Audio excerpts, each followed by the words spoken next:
Welcome back to another episode of Practice Underwater. Today's a special one.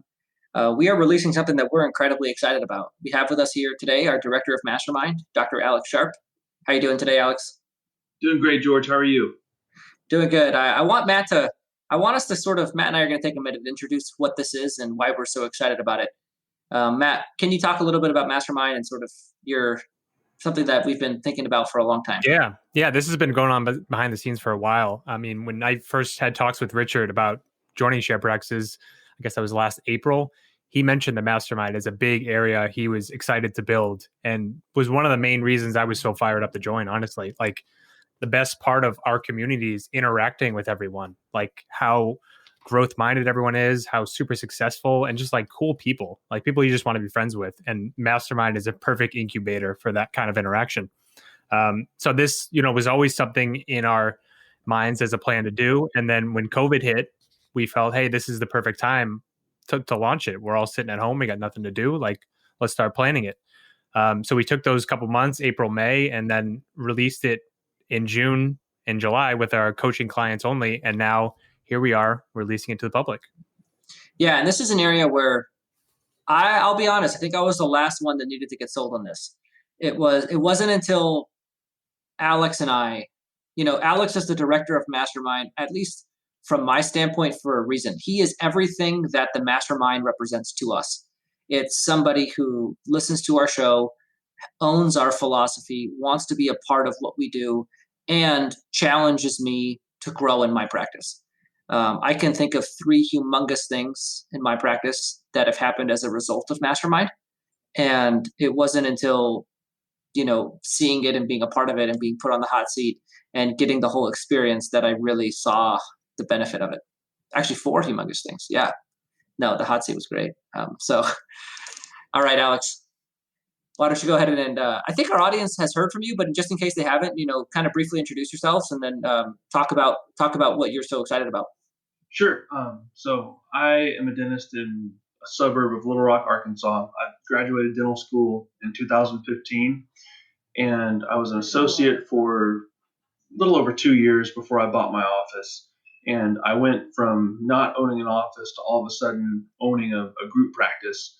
And so really quickly, I had to learn that owning a group practice was a horse of a different color from just coming in and doing dentistry every day. There were so many moving parts and variables and fires to put out on a daily basis. And I learned pretty quickly that, in addition to the dentistry, there was also the development that had to happen on several different fronts, namely the leadership front, and then becoming the person that I needed to be able to sustain that growth.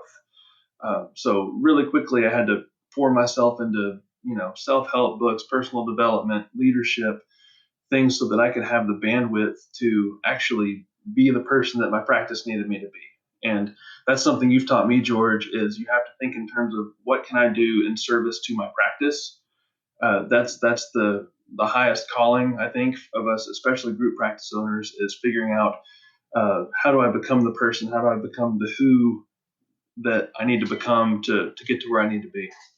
And that's what the mastermind is going to bring to the table for everybody, is a way to tear down the silos that we all live in and have a way to interact with each other on a more, I guess, regulated and on a basis that has a much higher degree of accountability. And then Matt, I think we can speak to, from our standpoint, as we grow our coaching department, it became a shift from us doing the coaching to hiring and training, coaches. And that's where we felt the doctor component was necessary, that doctor to doctor peer relationship and things that you just need from somebody who's been there, done that. And I think that's where we're super excited about the mastermind component, because it tied together with our coaching, delivers a really, really powerful offering. Yeah. So our coaching includes the mastermind group with it. And that's key. Like you said, like that doctor touch point, like we do know a bit about the struggles and kind of the clinical aspects and kind of everything that goes about being a chairside dentist, that maybe a non-dentist just doesn't know because they haven't done it. So that, it leads to a very well-rounded experience, both having analytics-based coaching and also a mastermind component with it. And it's funny because we all bring different things to the table. I think that's the thing I've enjoyed the most about Mastermind. I'm going to just talk about Kashavi. So Kashavi is, they're split up into pods. So Alex, is it okay if I explain the pod format, or do you want to go ahead and do it? Go for it, and then I'll fill in the blanks. So we have the way that the mastermind is actually delivered is we've broken up our entire group into small pods who have a practice of similar practice style. So right now we have them split into solo and group. And if you have a solo practice and you want to stay a solo practice, then you put in a solo pod. And you're led by a pod leader who is someone who's proven to be very successful at that model.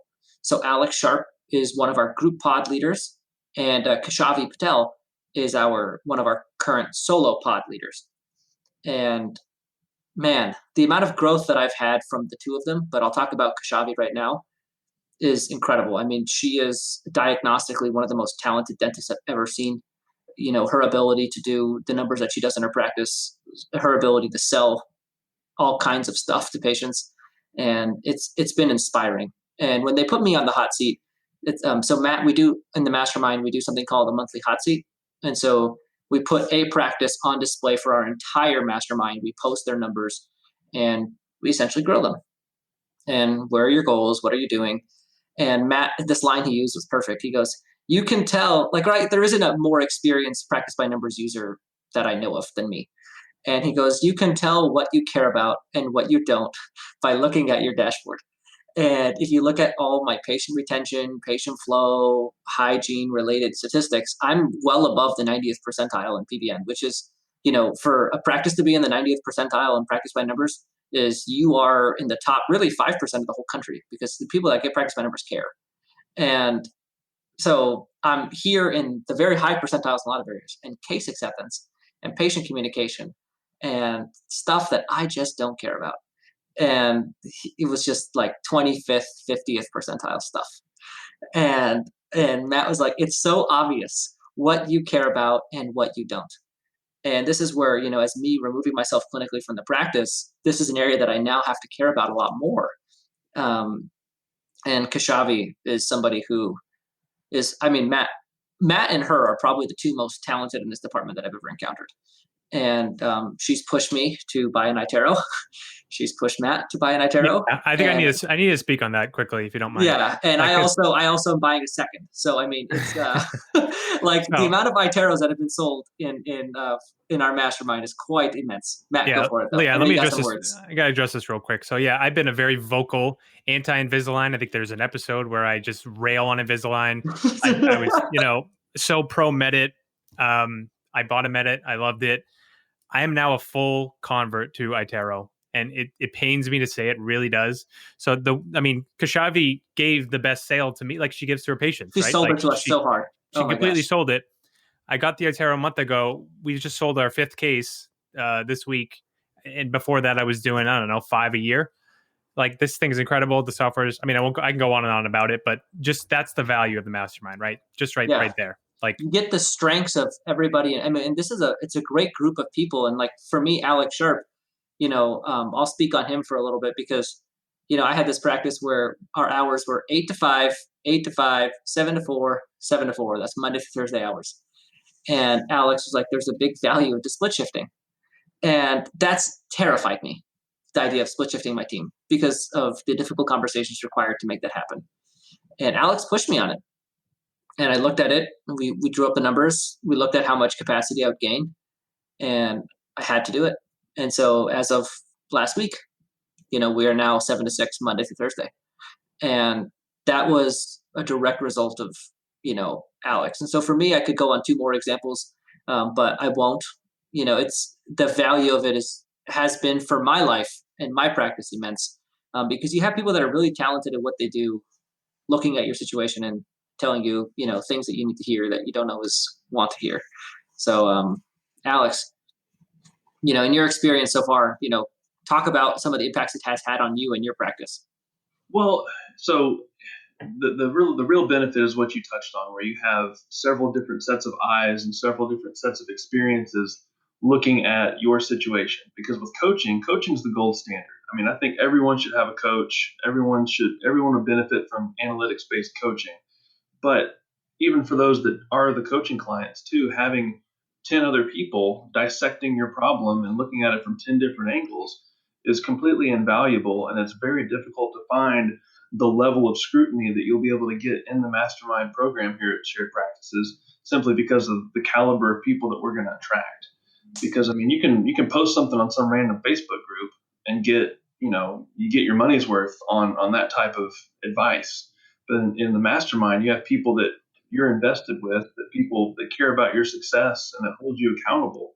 Because like I text the people that are in my mastermind pod. We talk on Slack. I mean, we communicate regularly, and these are people that are current coaching clients of Shared Practices that George has coached very, very well, but they still benefit from having multiple sets of eyes on their issues, and then being able to have fellowship with people that are in similar situations. Because I mean, right now, let's be real. This COVID thing has been stressful on all of us, and being able to band together and have that common thread of, hey, we're digging our way back. We're dealing with capacity problems. How are you handling this? How are you handling that? Being able to troubleshoot together. I mean, you can't put a price on that. I've learned a lot from our mastermind members, just from how they're handling their various situations. So it's been a fun ride so far. It's funny because, on Facebook now it's starting to catch on that there's this huge hole in people's schedules in the fall. They're like, the fall slowdown is coming. And, 2 months ago, we're talking about the fall slowdown and showing people how to track how many appointments they have in each month, using PBN. And that's a thing, if you want to be a part of our mastermind, PBN and Swell required. We don't give you an option. We buy them for you. It's included in the mastermind. We want to make that clear. Not only are they required, but they are given to you. So we don't really give you a choice. We think everyone should be using these services, so we buy them for you as part of your subscription. Those are included because we feel like we need them, to be able to see what's going on in your practice and help you out, really. Yeah, and I want to speak more to that, like when I lead these hot seat calls, right? And like when the client is having an issue, say with marketing, there's a marketing expert on the call. When they're having a leadership issue, Alex is on the call that I can punt to. So you're constantly just like, I'm a quarterback, just throwing to my star receivers who are really good at an end route or like a deep ball. Like it's so seamless and so high value. It's almost incredible. And I think, the touch point on the difference between coaching and mastermind is important because, it's not either or, it's not like you're in one or the other. We require all of our coaching clients to be in mastermind, because of the fact that the leadership development is necessary to grow your practice. We don't view it as you only get coaching from our coaches and you don't get any leadership development, then your practice isn't going to really go very far. You need both the leadership development and the coaching, but if the coaching for whatever reason isn't the right time for you in your life, being around the mastermind will give you incredible growth as well.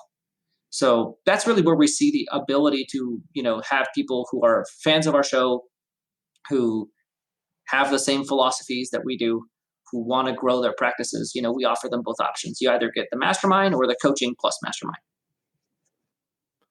And that, like you said, you put something on Facebook, who knows who's responding? When you put something in your pod Slack, like, you're talking to people who get it. And you're not going to get all these differing opinions you don't know what to do with.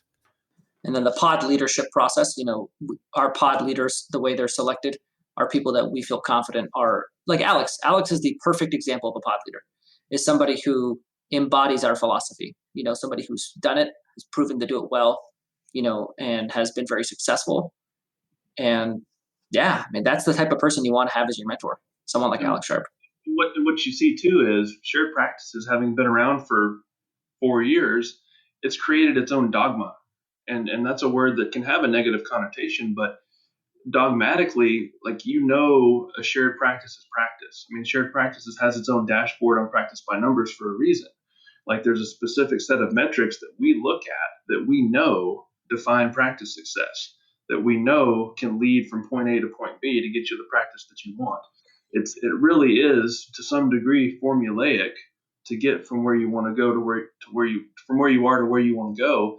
But then too, there's the person component to it also. You can know what to do, but at the end of the day, you have to have the tools in your own tool belt to be able to manage the situations, have difficult conversations, and reach from within to actually get to that destination point. because knowing what to do is half the battle. The other half the battle is having the wherewithal to do it, and that's through growing. Absolutely. Absolutely. Yeah, and George and I know from coaching for a while now that those coaching calls we have with clients they're action packed. There's a lot to cover. There's a lot of the what to dos, and there isn't that time for the development of the person. And that's why this completely fills that gap where we just don't have the time to cover it all and do the development. Now you have this whole other incubator where you're able to get that accomplished. And it's funny when you're in an environment with people who are doing the thing that you're wanting to do. There's just something around that energy, and that it's seeing people who are doing the same thing as you is empowering. And I can't speak enough to, I think I get a hard time for it, but I purposefully block out a lot of life. And it's because I'm very careful to select who is in my circle of influence. I don't let, you have to earn your way into my circle of influence. I don't just let any media outlet or any, thing. Matt's smiling at me. It's just funny. Yeah, you do. You have like these walls like that. You just don't let the information you don't want to know in. But I don't. I'm very careful to get real estate upstairs in my mind is very valuable, and I'm very careful. Like and this is where in a couple episodes I'm going to roast this guy, and I apologize in advance. But it's just that if you are in environments with people who have mindsets of limiting mindsets, it can really control and impact your mindset. But being in an environment the other way around where everyone is empowered and showing you what's possible and achieving things outside of industry standard, then that becomes your new industry standard, is within the walls of the mastermind group. And that's really, I think for us, what we think is the biggest benefit. The last people I want to be with or associating with are ones that are telling me that everything I want to do is not possible. That would be like the worst possible group of people to hang out with. And that's like everybody on Facebook in dentistry. Jeez, it drives me nuts. It's like, crazy. Oh, I would like to take a day off. Oh, you can't. There's no way. Your practice is going to fall down. It's going to be the worst thing ever. And it's like, okay, that's thank you. I really appreciate that empowering response to my question. And how about too, like the opportunity for celebration of when you hit a big milestone, and like you get to tell your friends and your pod members, like that's all so awesome. Well, like you're not just, they know what that means because they're in the same boat. Like when you're with fellow solo docs and you're wanting to become a super solo and reach beyond certain milestones, or if you're growing into that group and you finally hired your first associate and they're busy and the patients love them, I mean, that's a celebration worthy of those that are in the same arena as you, and they understand it and they sympathize, and it's really such a synergistic relationship that you have with all your fellow pod members. That sounds a lot like George's ad. You step into your office, it's the practice of your dreams. It's going to hit you like a ton of bricks. Thank goodness that ad is done. The day this episode releases, that ad is off air. Yeah, but that it resonates with me though. It really was. I mean, I remember the day. It was funny. The very first day I felt that was the day that Tyler Tolbert, our intern, was in my office. And it was like we had 4 hygienists that day. Me and my associate were both there. We had like this killer day and it all felt easy and it was fun. And I got to show it off for the first time. And as I was showing it off, I realized like, crap, this is it. This is the thing. And it's funny that you never believe it, but yeah, it's so wild. And it's fun to be able to tell people that it's coming for you. Like James last week, on the show, telling him like, hey man, this is you, you're next. Like, you don't realize it yet, but like you will. And then he did. So it was cool. It's a great ad. It is a good ad. No, it's not. Alex, have you had that moment in your practice? Oh yeah, definitely. And it was probably, honestly, it was right before COVID hit, ironically, because I had been looking to get to that $200,000 a month revenue point for a while. And then you can look on PBN and kind of get an idea of where are we trending to, what's the schedule to, what's the outlook. And I could see it coming. And then that was the punch in the where from COVID, because you're like, man, we're going to hit 2.5 million this year. And then COVID, but then we bounced right back and we're right back to pre-COVID levels. So, I mean, and then, using it to plan for the September lull, the October, all quiet on the Western Front hygiene schedule from not having any recalls in March. But yeah, I mean, you have that moment and And really, it's the culmination of a lot of hard work. But like I said earlier, it doesn't have to be in a silo. It's way easier, and the path is paved a lot more smoothly when you have people in your corner that you can draw from and share with. Because if you're trying to do it all by yourself, it's isolating. Yeah. I would almost say it's almost impossible to have that feeling without someone mirroring it to you. Like George was the person for me that was like, I wanted 2 million. He's like, you're there like pretty much now. Like, you don't see it. I was like, no, like, what are you talking about? But I needed that, right? Like I couldn't see it for myself without someone. And that's a lot of what can happen in a mastermind.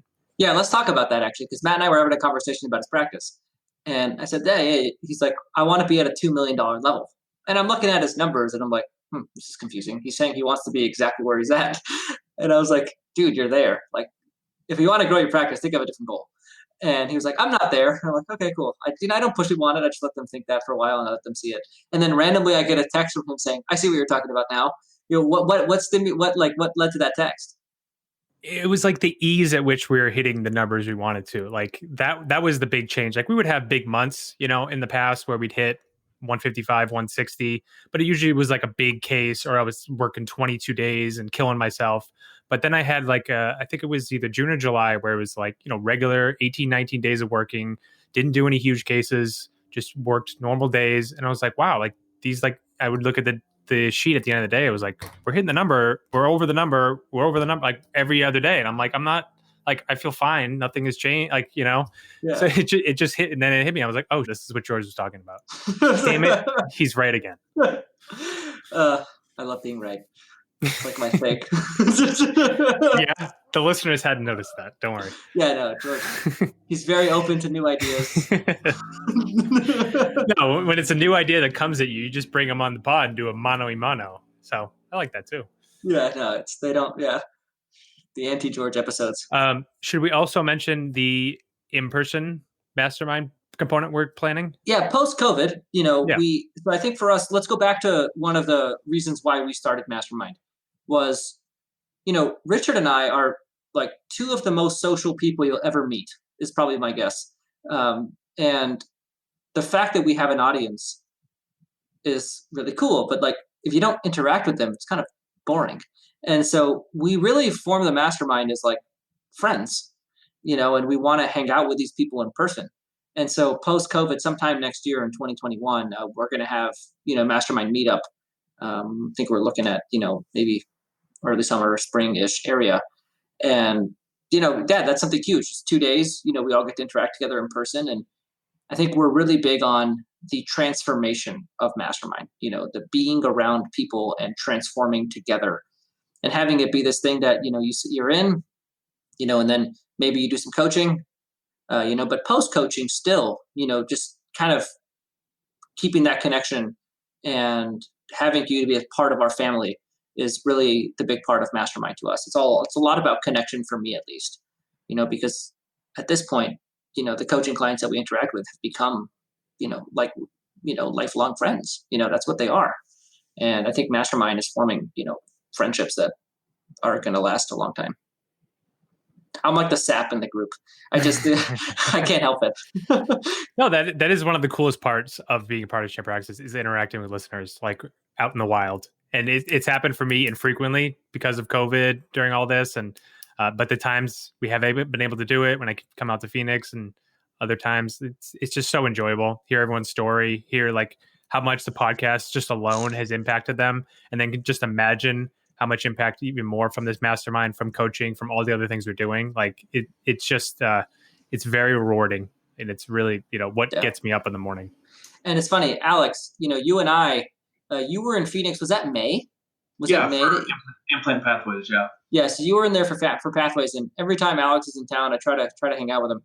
And we went to a steakhouse and I think that's George's go-to move. If you're visiting, he takes you to dinner. That's his big. That's a big thing, yeah. It's a big thing. Alex, I didn't take him to dinner. We both paid on our own, though. This was big. I had a whiskey Coke. Alex, I think, had something else. And it's really hard to get. And we were talking. And for me, we had talked about Mastermind for a long time. But being there with Alex, we were talking about our practices, and we both were having a lot of the same issues, and we sort of had breakthroughs together. And then I called Matt the next day, extremely excited. I said, I think I finally found. I've known for a long time that I wanted Alex to be a part of what we do. I just didn't know where he fit.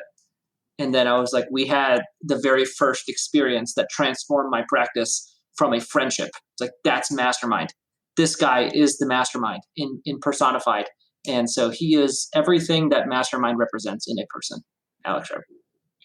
Well, thank you for saying that, George. And honestly, like the first few months of our initial run into the mastermind program, it just shows that the brainchild that you and Matt and Richard all had together to make this coalesce into reality. I mean, it's incredible. Like it's such a cool blend of people, personalities, and again, there's so many similarities between everyone's journey, but at the same time, everyone has a slightly different slant to it. Everyone has different challenges. Some people have hiring challenges. Some people have associate challenges. Everyone has various patient flow challenges, demographic challenges, and there's things that some people in some states are dealing with that I never even thought to, that would be a variable. And so it's given you a more well-rounded approach to your own practice ownership or the pursuit thereof, just by hearing everyone's individual stories. Absolutely. And I mean, it's funny because I would be remiss to not talk about 1 million downloads right now. Matt, can I talk about 1 million downloads, please? Do I have the floor? Yeah, you got my permission. Go for it. Cool. So the day we are recording this is the day before it is released. This is by far the shortest turnaround we've ever had on the show.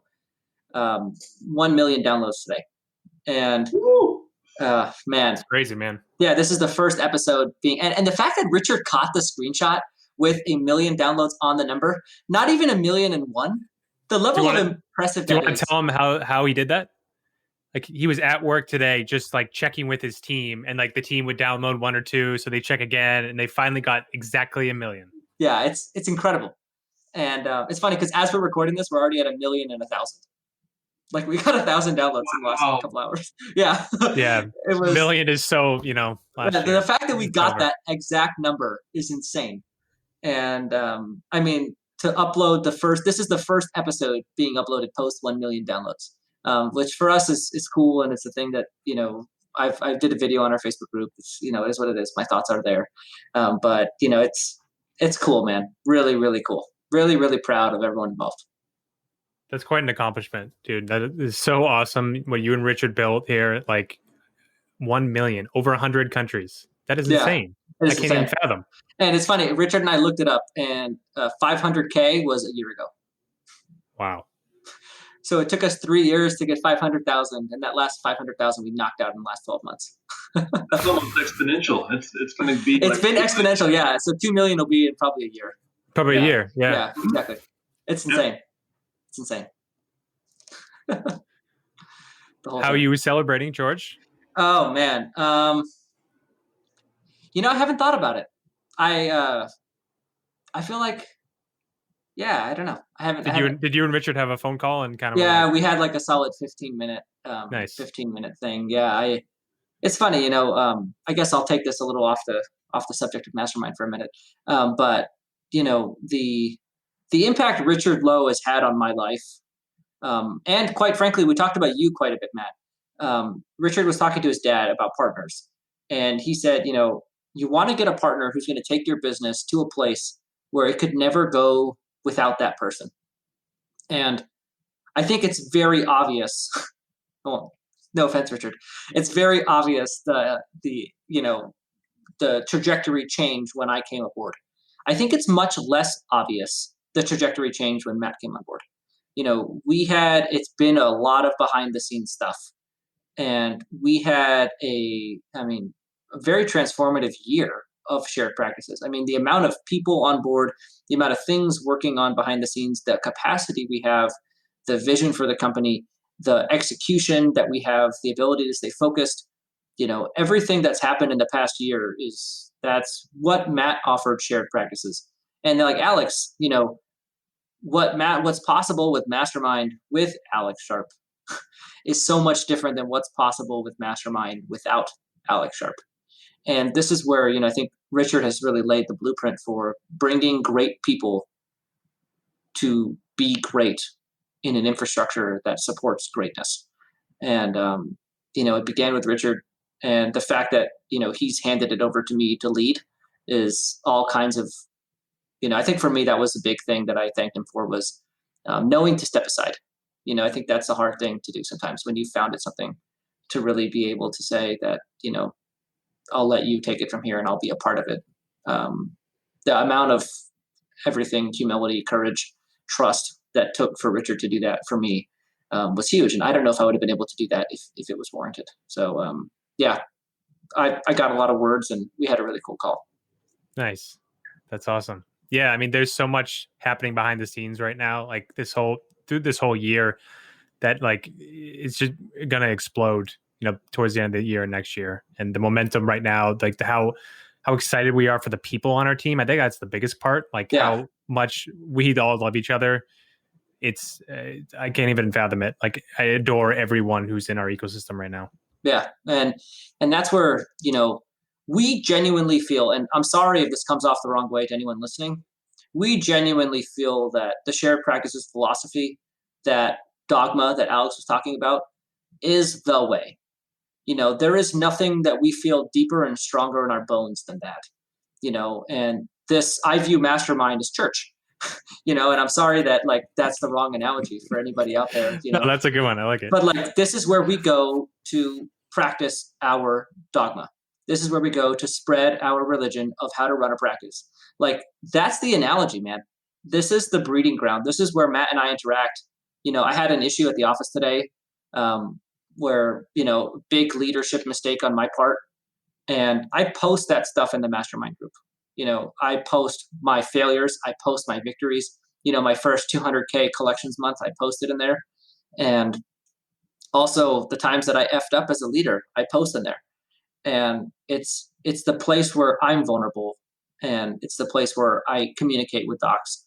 And that's the, it's everything that we are in a place. And I mean, yeah, it starts with me, but it goes through our entire team, that we believe this philosophy, this everything, more than anything else that we believe in related to practice ownership. So yeah, I mean, that comes through very loud and clear as part of our group.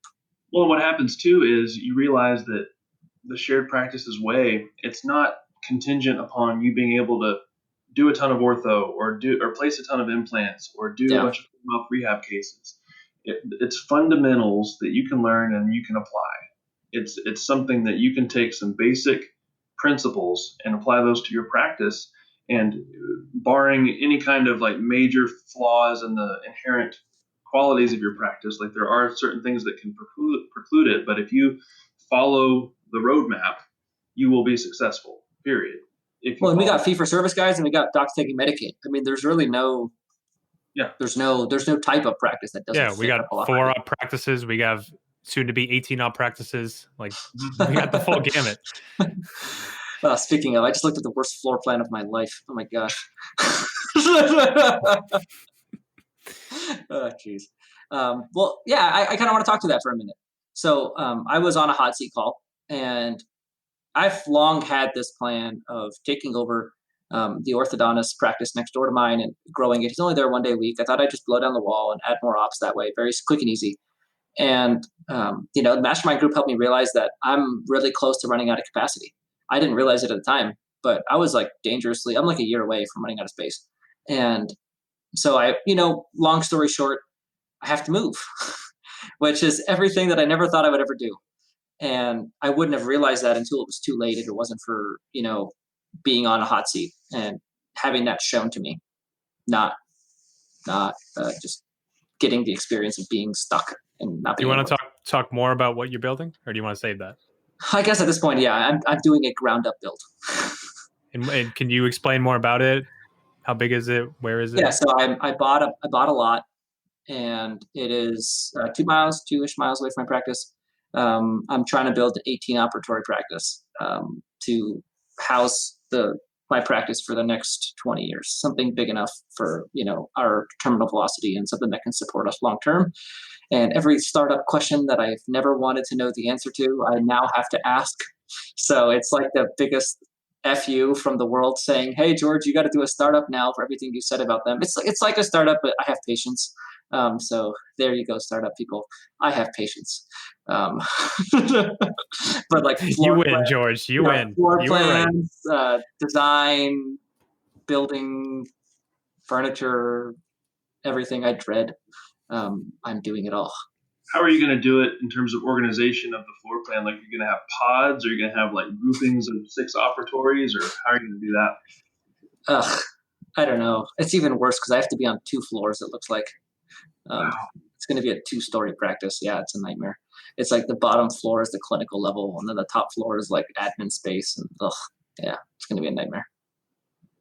And that's one thing with the mastermind too. Like, we'll eventually have a startup pod. Yeah. Or, like you'll have people in that kind of space where you can ask these kind of questions. Right. Yeah. And I think it's, we've acknowledged that the anti-startup rhetoric is not serving many people that are doing startups. So, we've acknowledged that we have to serve them as well. And, but obviously season 3 sucked because I did it, and we want somebody who likes startups. And, Kashavi is, again, that person.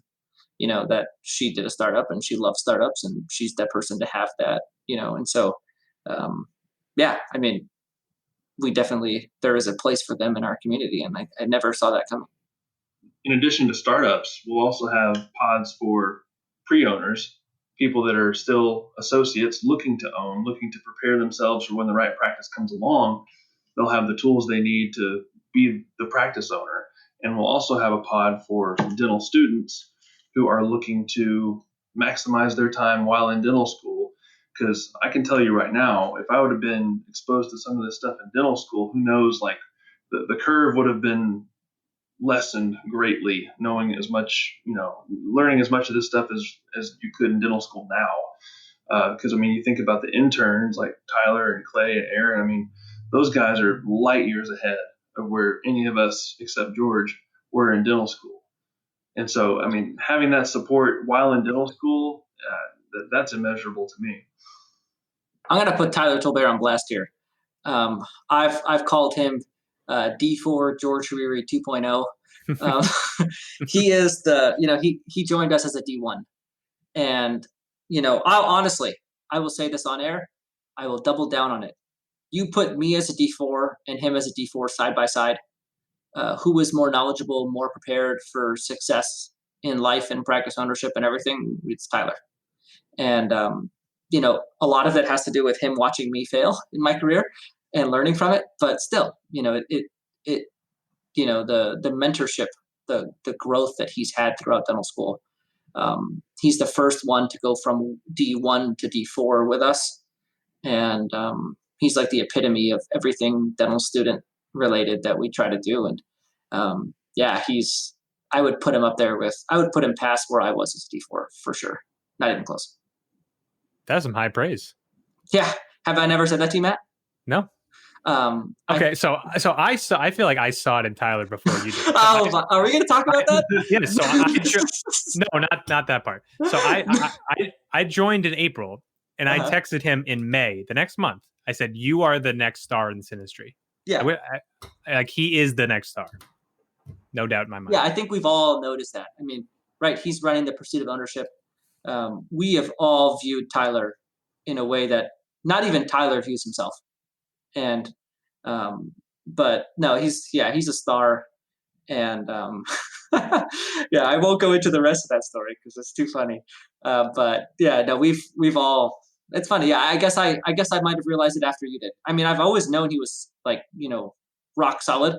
But I think it wasn't until I compared myself as a D4 to him as a D4 that I really saw it.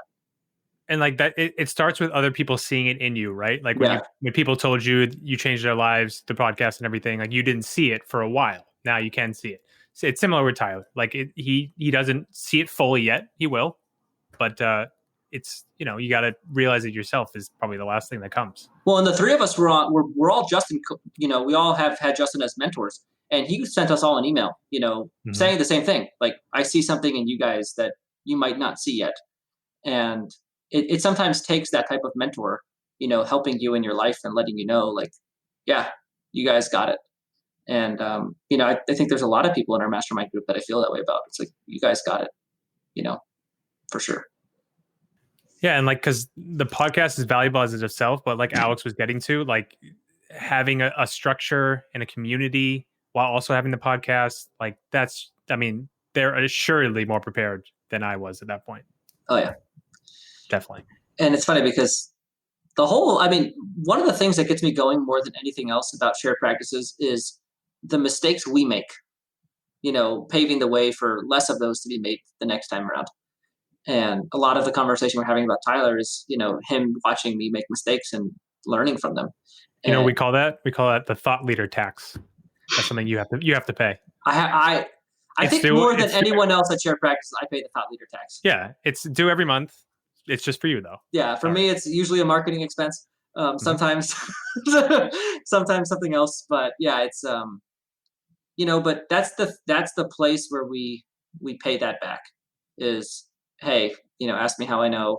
Don't do this, or try this, or whatever it may be. But that's the value of having someone like Alex there, or someone like Matt and I. That's the place where we really communicate with our owner docs who are, doing the things that we've done.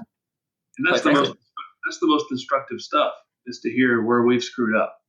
Like, I'm preparing a presentation for a future group pod call where I talk about how my practice culture was prior to having the frequent number of meetings that we do now, and the hardcore calibration that we have, like just the measurable differences in culture that we had before and after. Because I thought I was a great communicator in my office, but then if you go and do an anonymous survey to your team and you find out, oh crap, I'm not communicating nearly as well as I thought I was. Like there's methods to find that out, and then there's easy ways to fix it. And those are the types of things that you can share in the mastermind. And people that have similar issues, have similarly sized practices with big teams, you can really pick each other's brains and figure out, okay, how do we shorten the learning curve on this? Well, and like what Alex said, we all have our unique ability. And Alex, I want you to talk more about yours, because yours is very interesting. You have this unique ability of, you and I both, I think, have unique abilities around leadership, but they show up very differently. I think mine is more in the realm of connection and vulnerability, and inspiration. And I think you have inspiration, but it's more through like your leadership structure, culture. It's very intentional, right. And I think it's something very powerful that you can communicate and share. Well, and that's been sort of the slant of my mastermind pod calls thus far, has been on organizational structure and how to be intentional about building a culture. Because if you don't plant your flag, so to speak, and say, this is how my culture is going to go, then the culture will be dictated to you, not by you. And it can be a path fraught with a lot of peril if you're not careful. Because if you don't pay attention to it, and you allow the squeaky wheel in your practice to get the grease, or if you're seen having double standards to people and not being consistent, then you create a culture that is devoid of trust. And so, like, I go off of books like The 5 Dysfunctions of a Team, where you have to have trust as the foundation for everything. And we constantly coach on that, we teach on that, we hire on that, we do quarterly evaluations on that. And that's one of my strengths, is to be able to mastermind this structure of how, if I'm going to have a cohesive team, how frequently do we need to meet? How frequently do we need to communicate one-on-one? Because if you're going to have a team of 15 or 18 people, and you're a practice owner, and you don't meet at least once a quarter with each person one-on-one to talk about how things are going, crap is hitting the fan and you just don't know it. And so you have to be so careful about, spending time on that culture. That's one of the things I'm working on right now in my practice, is getting to where I have the bandwidth to have all these meetings and meet with my leadership team and meet with my office manager. And that's one of my strengths, is being able to see what is your practices, how many people do you have, what roles do you need to fill, and figuring out how to delegate your duties to where you're not spread too thin. Because that was me until, guess what? I had an early, like, pre-mastermind session with George, and George was like, dude, what's wrong with you? You need to delegate more. You're trying to do too much. Like, come on. And then that was the straw that broke the camel's back. And then here we are. I've studied it, and 6 or 9 months later, like I'm teaching on it because that's how important it is. Do you want to talk about that pre-mastermind session for anyone that might have heard it? Yeah. Well, any fans of the Pet Detective out there, I'm Ace from and that was when George was like, dude, you're an idiot. Fix this. Like, this is so easy to fix. And I dove in and I read Traction by Gino Wickman, and that's sort of like the Bible to carry the religious metaphor on a little further. Like, you go off of that, how to lay everything out as far as your vision for your practice and how you get buy-in from your people. And if you don't have that intentionality about your approach, you will, if you go the path of least resistance, you won't like what you find, and you will not have the practice of your dreams. I think this was a great episode. I think one of my favorite things is being around the unique abilities. And, Matt and I have talked a lot about our unique abilities on Practice Underwater, but in terms of what Alex brings to the table with leadership structure, and Kashavi with her everything that she brings, a lot of marketing stuff too. It was something we're really, really excited about. If you're interested in joining, we have a membership application on our website. So sharedpractices.com, and we have a membership application where you can register to form to join the mastermind. And assuming that gets approved, then you get your call with Alex Sharp and talk about, what's included.